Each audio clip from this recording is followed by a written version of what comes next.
ඔයා ගර්භණී කියලා දැනගත්තට පස්සේ ඉක්මනින්ම මිඩ්වයිෆ් මිස්ටර් කෝල් කරනවනේ. මොකද ඔයා දැනටමත් දන්නවා මාස 2 යන්න ඉස්සෙල්ලා ඔයාට ගර්භණී සටහන් පතක් ලියා ගන්නට ඕනේ. මේ ගර්භණී සටහන් පත රජයේ ඕනෑම රෝහලකට යන්නට ඔයාට අවශ්‍ය වෙනවා. ඒ නිසා මිඩ්වයිෆ් මිස් ඔයාට මෙන්න මේ වගේ ගර්භණී සටහන් පතක් නිකුත් කරනවා. මම අද බලාපොරොත්තු වෙන්නේ මේ ගර්භණී සටහන් පතේ මේ කෙරවලේ නිල් හෝ රතු ස්ටිකර් එකක් නැත්නම් රතු පෑනකින් හෝ නිල් පෑනකින් මේක ලකුණු කරන්නේ ඇයි කියලා ඔයා දන්නවද කියලා අහන්නට.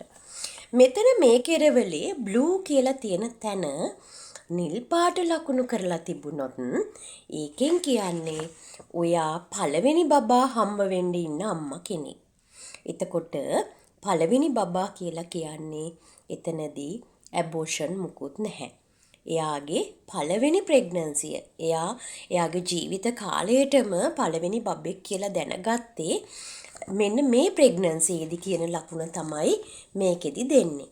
ඒ වගේම මේකේ රතු පාට ගාලා තියෙනවා නම් ඔයාගේ මේ ගර්භණීතාවය හෝ එහෙමත් නැත්නම් මීට පෙර ගර්භණීතාවය හෝ ඒ ඇතිවෙච්ච සංකූලතාවයක් තියෙනවා නම් එහෙම නැත්නම් ඔයාට තියෙන අසනීප තත්වයක් හිමොග්ලොබින් තත්වය අඩුවීමක් ප්‍රෙෂර් වැඩි වෙලා දියවැඩියාව තියෙනවා එතකොට ඔයාගේ BMI එක වැඩි මෙන්න මේ අවදානම් තත්ව කියලා කියනවා ඒ කියන්නේ ඔයාට හරි ඔයාගේ මේ පැටියට හරි කුසේ ඉන්න යම්කිසි ගැටලුවක් ඇතිවිය හැකි තත්වයක් තියෙන අවස්ථාවක ඉන්නේ වයස වැඩි ඒ වගේ යම් යම් අවදානම් තත්ත්ව.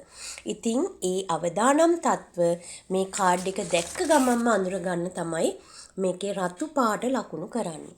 ඉතින් ඒ රතු පාට දැක්කහම හොස්පිටල් එකේනුත් දන්නවා මේ අම්මා අපි දැඩි අවධානයෙන් බලන්න ඕනි අම්මා කෙනෙක් කියන එක. ඒ නිසා රතු සහ නිල් ගානකේ වෙනස තමයි ඒ මං කිව්වේ. ඉතින් මෙහෙම බැලුවාම නිල් තියෙන අම්මා කෙනෙක්ට රතු පාටක් තියෙන්නට පුළුවන්. කියන එක ඔයාට තේරෙනවා ඇති.